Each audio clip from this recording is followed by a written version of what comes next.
মানুষ তার জীবনে দুই ধরনের পরিস্থিতিকে খুব ভয় পায়। এক, কোনো কারণবশত কারোর সামনে নত হওয়া। দুই, কোনো কারণে নিজের চরিত্র থেকে, নিজের মূল্যবোধ থেকে বিচ্যুত হওয়া। এবার কেন হয় এরকম যে কথায় কথায় কারোর সামনে নত হতে হয়? কেন বারংবার নিজের চরিত্র থেকে চ্যুত হতে হয়? এরকম কেন হয়? এটা তখনই হয় যখন আমাদের শিক্ষা এবং মূল্যবোধের অভাব থাকে। যদি মানুষের মধ্যে প্রকৃত শিক্ষা থাকে তাহলে এই সংসারে কোনো সময় এবং কারোর সামনেই নত হওয়ার কোনো প্রয়োজন নেই। যদি মানুষের মধ্যে মূল্যবোধ থাকে তাহলে তাকে নিজের মূল্যবোধ বা চরিত্র থেকে বিচ্যুত হতে হয় না, তা সে যাই হয়ে যাক না কেন। কোনো বালককে যদি জন্ম থেকেই সুশিক্ষার অধিকারী করা হয়, শিক্ষিত করা হয়, মূল্যবোধের অধিকারী করা হয়, তবে সে এই সংসারে এমন কর্ম করবে যাতে সে নিজেকে, নিজের পরিবারকে, সমগ্র সমাজকে গর্বিত করতে পারে। শিক্ষা লাভ করুন, মূল্যবোধ লাভ করুন এবং আমার সাথে ভালোবেসে বলুন, রাধা রাধা। এই সংসারে কোনো বস্তু হোক বা ব্যক্তি হোক, তার একার গুরুত্ব কিন্তু খুব বেশি নয়। একটা উদাহরণ হিসেবে বৃষ্টির ফোঁটাকে ভেবে দেখুন। যদি একটি বৃষ্টির ফোঁটা হয় তাহলে তার খুব বেশি গুরুত্ব থাকে না, কিন্তু যখন সহস্র বৃষ্টির ফোঁটা মেঘের মধ্যে দিয়ে ঝরে পড়ে তখন সেটা বর্ষার রূপ ধারণ করে। সেই বর্ষা যা এই প্রকৃতিকে শান্ত করে। সেইভাবেই পাথরের ছোট টুকরো, তার খুব বেশি গুরুত্ব থাকে না, কিন্তু যখন অসংখ্য পাথরের টুকরো একত্রিত হয় তখন তা পর্বতের আকার ধারণ করে। সেইভাবেই কিছু মানুষ যখন একত্রিত হন তখন তৈরি হয় পরিবার, কিছু পরিবার যখন একত্রিত হয় তখন তৈরি হয় সমাজ, যখন অনেক সংখ্যক সমাজ একত্রিত হয় তখন তৈরি হয় রাজ্য। এবার এই রাজ্যের সবথেকে গুরুত্বপূর্ণ ব্যক্তি হতে পারেন রাজা, কিন্তু তাও সেই রাজা একা কিছু করতে পারেন না। যুদ্ধ লড়ার সময় তারও নিজের সৈন্যদলকে প্রয়োজন পড়ে। কিন্তু এই সংসারে এমন একজন ব্যক্তি আছেন যিনি একাই সব কাজ করতে থাকেন, এবং সেই ব্যক্তি হলেন মা। আমাদের জীবনে একজন পিতার ভূমিকা কিন্তু নিঃসন্দেহে অমূল্য, কিন্তু আমাদের সকলের জীবনে যে ভূমিকা একজন মায়ের তা অন্য কারোর থাকে না। একজন মা একাই সন্তানকে বড় করতে পারেন, সংস্কারী করে তুলতে পারেন, তার জন্য পরিশ্রম করেন। আর এত কিছু কাজ করার পরেও তার কাজের জন্য তিনি প্রশংসা অবশ্য পান না। উল্টে যদি সেই সন্তান অনুচিত পথে চালিত হয়, অনুচিত কর্ম করে, তখন সেই মাকেই অপবাদের পাত্র হয়ে উঠতে হয়। আমাদের জীবনে মায়ের যোগদান কতটা সেটা বুঝুন। আপনাকে বড় করে তোলার জন্য উনি কতটা পরিশ্রম করেছেন সেটা বুঝুন। আজ থেকে, এখন থেকে, এই মুহূর্ত থেকে মাকে সম্মান করতে শিখুন। যখন সময় পাবেন, যখন সুযোগ হবে, তখন তার প্রশংসা করুন, ওনারও ভালো লাগবে। আর মায়ের এই মমতার জন্য, তার এই ভূমিকার জন্য আসুন সবাই মিলে আমরা তাকে প্রণাম করি, আর সকলে মিলে ভালোবেসে বলি, রাধা রাধা। মানুষের মানসিকতা এমন হয় যে সে যতটা করে আশা করে যে তার থেকে অনেক বেশি তার বদলে সে পাবে। দেখুন, সবকিছুই আপনার ভাবনা চিন্তার উপর নির্ভর করছে। আপনি যদি ফলের বিষয়ে ভেবে কর্ম করতে থাকেন তাহলে সেটা অনুচিত। জীবনের আসল আনন্দ হলো নিজের কর্ম করতে থাকা, ফলের চিন্তা করা উচিত নয়। যদি আপনি এরকম ভাবেন যে আমি এতটা করছি, আমার এতটা পাওয়া উচিত, সেই ভাবনা অনুচিত। যদি আপনি সেবার মানসিকতা নিয়ে কর্ম করতে থাকেন, কর্মচক্রে প্রবাহিত হন, যদি আপনি এমন ভাবনা রাখেন যে আমি এতটা পাচ্ছি তাই এর থেকে অনেক বেশি আমি কর্ম করব, তাহলে নিশ্চিতরূপে আপনি যতটা করছেন তার থেকে অনেক বেশি আপনি পাবেন, আপনার আশার থেকে অনেক বেশি আপনি পাবেন। শুধু জীবনে অনেক বেশি কাজ করতে থাকুন, ফলের চিন্তা করবেন না। আর মনে রাখবেন, এই ভাবনাই সব থেকে বড় বীজ। কর্মের উপর বিশ্বাস রাখুন, জীবনে যা যা আপনি চান সবই সুখময় হবে। আসুন আর আমার সাথে ভালোবেসে বলুন, রাধা রাধা। আপনি কখনো পর্বতের শিখরে উঠেছেন? আপনি দেখতে পাবেন পর্বতের পদতলে প্রচুর সুন্দর ফুল রয়েছে, সবুজ বনানী রয়েছে। যত আপনি ওপরে উঠতে থাকবেন তত ফুল কমতে থাকবে, সবুজ বনানী কমতে থাকবে।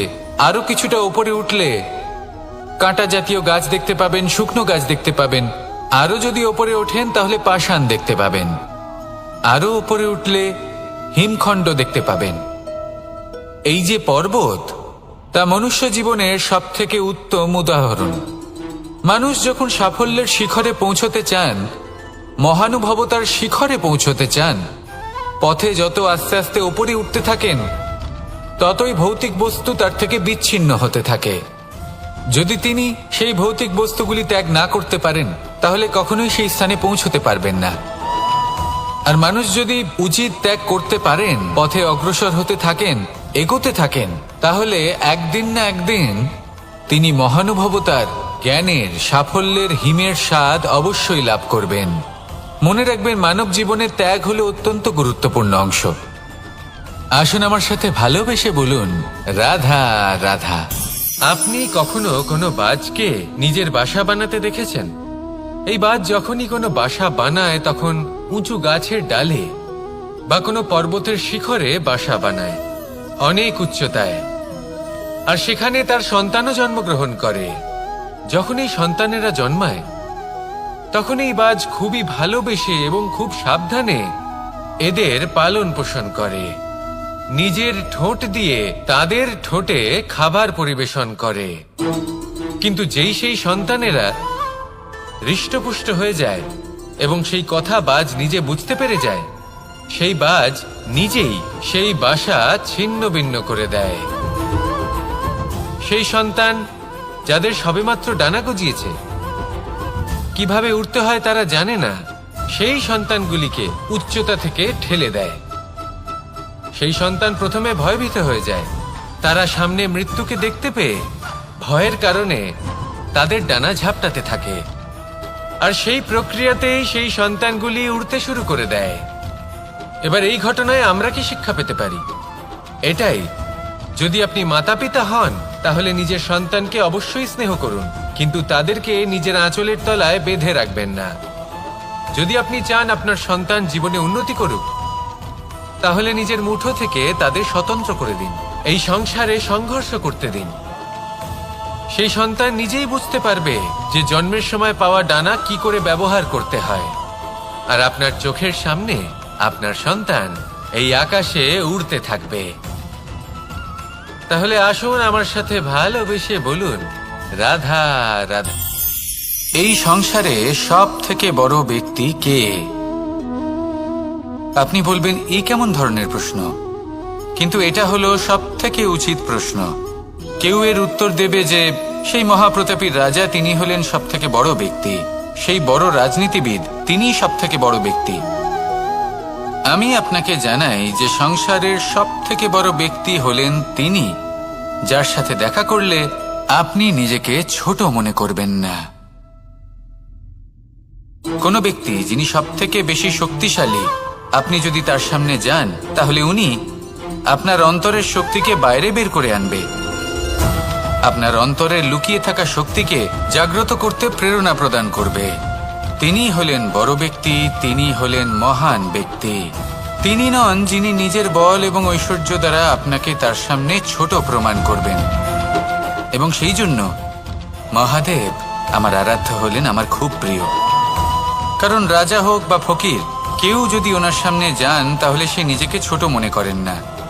আপনিও যদি জীবনে অনেক বড় হতে চান তাহলে কাউকে কখনো নিজেকে ছোট মনে করতে দেবেন না। তার অন্তরে বড় হয়ে ওঠার প্রেরণা প্রদান করুন। আসুন আমার সাথে ভালোবেসে বলুন, রাধা রাধা। সূচের শেষে একটি ছিদ্র থাকে যার দ্বারা আমরা এই সুতো পরাতে পারি। আর তারপর সূচের সাহায্যে এই সুতো দিয়ে বস্ত্র সেলাই করা যায়। কিন্তু যদি সুতোটা সোজা করে ধরা না হয় তাহলে সূচে কখনো এই সুতো পরানোই সম্ভব নয়। যদি এতে কোনো গিঁট পড়ে তখন তা কখনোই এই ছিদ্র দ্বারা প্রবেশ করা সম্ভব নয়। ঠিক এইভাবেই যদি আপনি কারোর জীবনে প্রবেশ করতে চান, কারোর অন্তরে প্রবেশ করতে চান, তাহলে আপনাকেও সহজ থাকতে হবে। এতে কোনো গিঁট থাকলে চলবে না, অর্থাৎ মনে যাতে কোনো মালিন্য না থাকে, যেন কোনো কুচিন্তা না থাকে। যদি এসব থাকে তাহলে আপনি কখনো কারোর জীবনে প্রবেশ করতে পারবেন না। আর যদি কোনোভাবে আপনি প্রবেশ করেও যান তাহলে তার মনে ঘর করতে পারবেন না। নিজেকে এই সুতোর মতন করে তুলুন, সহজ। মনে যেন কোনো কুচিন্তা না থাকে, সবার প্রতি যেন সদ্ভাবনা থাকে, শুভ চিন্তা থাকে। এমনটা করতে থাকুন।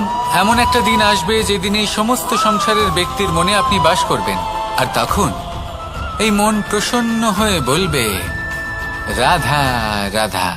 কথায় আছে যে এমন কোনো অক্ষর নেই যার দ্বারা কোনো মন্ত্র হয় না, এমন কোনো বনস্পতি নেই যা নিজেই একটা ঔষধি নয়, পৃথিবীর এমন কোনো ব্যক্তি নেই যার মধ্যে কোনো যোগ্যতা থাকে না। শুধু প্রয়োজন হলো যে ব্যক্তিকে আমরা খুঁজে চলেছি তাকে সঠিকভাবে চিনে নেওয়া। যদি তার যোগ্যতা, তার বিশেষত্ব আমরা বুঝতেই না পারি তাহলে আর লাভ কি রইল? এই সংসারে এমন অনেক ব্যক্তি রয়েছেন যারা ছোট ছোট অসফলতার কারণে আপনাকে এটা বলে দেবে যে আপনি কোনো কাজের নন, আপনি হলেন মূর্খ, আপনি কিছুই করতে পারবেন না। এইসব কথায় কখনোই বিশ্বাস করবেন না, কারণ আপনি এবং প্রত্যেকটি জীব এই পরমাত্মা এবং এই প্রকৃতির সৃষ্টি, যা অত্যন্ত বিশেষ।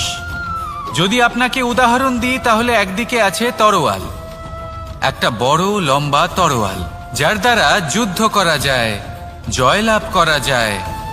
আর অন্যদিকে রয়েছে একটা ছোট্ট সূচ, কিন্তু যে কাজ একটা ছোট্ট সূচ করতে পারে তা একটা তরোয়াল দ্বারা সম্ভব নয়। এর অর্থ হলো এটাই যে প্রত্যেকটা রচনা অত্যন্ত অমূল্য এবং অত্যন্ত বিশেষ হয়। তাহলে বিশ্বাস রাখুন যে আপনি অত্যন্ত বিশেষ একজন, আর প্রেমের সাথে বলুন, রাধা রাধা। এটা হলো ধান গাছ। এর থেকে যে চাল উৎপন্ন হয় তা মানুষ গ্রহণ করেন। আর এটা কি? এ হলো জংলি ঘাস। একবার ভেবে দেখুন, যদি এই জংলি ঘাস ধান গাছের আশেপাশে থাকে তাহলে কি হবে? ধান উৎপন্ন হতে পারবে? তা উৎকৃষ্ট হতে পারবে? আমরা কি তা গ্রহণ করতে পারবো? কখনোই নয়। এই জংলি ঘাস ধানকে নষ্ট করে দেবে, কিন্তু নিজে জীবিত থাকবে। এটাই হলো আজকের শিক্ষা। এই সংসারে যদি আপনি নীতির পথে চলতে চান, উচিত কর্ম করতে চান, সংসারকে সেবা করতে চান, তাহলে জংলি ঘাসের মতো ব্যক্তিদের থেকে সবসময় দূরে থাকতে হবে। সেই ব্যক্তি যারা দুর্নীতি এবং মিথ্যা দ্বারা পরিপূর্ণ, যাদের ব্যবহার অশুভ, যাদের অনেক অশুভ গুণ রয়েছে, তারা সঠিক নয়। সেই সকল ব্যক্তি যাদের চরিত্র অত্যন্ত দুষ্ট হয়, তারা হয় শুভ চরিত্রের ব্যক্তিকে একদম নষ্ট করে দেয়, নয় নিজের মতো বানিয়ে তোলে। তাই যদি আপনি নীতির পথে চলতে চান, এই সংসারের জন্য শুভ কর্ম করতে চান, তাহলে সেই সঙ্গ লাভ করুন যে সঙ্গ জ্ঞানে পরিপূর্ণ, যাদের মধ্যে অনেক গুণ আছে, যাদের থেকে প্রতিদিন কিছু শিখতে পারবেন। এমন ব্যক্তির সাথে জীবন অতিবাহিত করুন। দুরাচারীদের থেকে দূরে থাকুন। তবেই এই মন প্রসন্ন হয়ে বলবে, রাধা রাধা।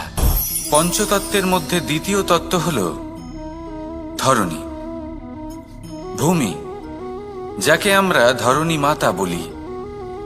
এই ধরণী ধৈর্য ধারণ করে, আর এর ওপরেই আমাদের সমগ্র সংসার নির্ভরশীল। কারণ এই ভূমি সহ্য ক্ষমতা রাখে। এর সহ্য ক্ষমতা হলো অপরিসীম। সন্তান যতই আঘাত প্রদান করুক না কেন, প্রেম পূর্বক সহ্য করে, আর তার বদলে অমূল্য রত্ন প্রদান করে। সন্তান যদি হাল চালায়, তাহলে তার বদলে তাকে অন্ন প্রদান করে। এটাই হলো ধরণী। এবার এর থেকে আমরা কি শিক্ষা পেতে পারি? এটাই যে কারোর জন্য কিছু করা বা কাউকে কিছু দেওয়া মনে কোনো কামনা ছাড়াই। আর এই কথাটা বুঝে যান, যদি কারোর জন্য কামনা না রেখে বা কোনো পাওয়ার আশা না রেখে কারোর জন্য কিছু করেন বা কারোকে কিছু দেন, যদি এটা আপনি শিখতে পারেন তবে আপনি ভালোবাসতে শিখে গেছেন। আর সেই জন্যই এই ধরিত্রীকে মাতা বলা হয়, কারণ মাতা শুধু উনি নন যিনি গর্ভে সন্তানকে ধারণ করেন, মাতা তো উনিও যিনি জীবন বাঁচতে শেখান, যিনি জীবন বাঁচার উদাহরণ প্রদান করেন। তাহলে ধরনীর থেকে এই নিঃস্বার্থ ভাব শিখুন, নিঃস্বার্থ ভালোবাসা শিখুন, আর এই ভালোবাসার সাথেই বলুন রাধা রাধা। এই সংসারে আমরা প্রকাশ কোথা থেকে পাই? এর উত্তর বড়ই সরল। ভোরে যখন সূর্যোদয় হয় তখন প্রকাশের কিরণ আমাদের ঘরে এসে পৌঁছয়। এইভাবেই আমরা প্রকাশ লাভ করি। এবার এই প্রকাশের আলোতেই আমরা সারাদিনের কাজ সম্পন্ন করি। সন্ধে হয়ে যায়, সূর্যাস্তও হয়ে যায়, আর আমাদের ঘর যাতে অন্ধকার না হয় তার জন্য আমরা একটা প্রদীপ প্রজ্বলিত করি। এটাই ঘটে আমাদের জীবনেও। এবার প্রবাহমান আয়ুর সাথে আমরা আমাদের অন্তরে যদি একটা প্রদীপ প্রজ্বলিত করে নিই তাহলে বিষয়টাই অন্যরকম হবে। এবার আপনি বলবেন কোন প্রকাশের কথা বলছি যে আমাদের অন্তরে জাগ্রত করা সম্ভব? আমাদের আত্মার মাঝে প্রেমের প্রকাশ জাগ্রত করার কথা বলছি। কারণ আমাদের এই জীবন এও হলো দিনের আলোর মতো। আজ প্রকাশ আছে কিন্তু কোনোদিন অবশ্যই অস্ত হবে। কিন্তু অস্ত হবার আগে যদি আমরা আমাদের আত্মার মাঝে প্রেমের এই প্রকাশ উজ্জ্বলিত করে নিই তাহলে আমাদের সন্ধ্যাকালও আমরা আনন্দে এবং প্রেমে যাপন করব। তাহলে আসুন আর আমার সাথে ভালোবেসে বলুন রাধা রাধা।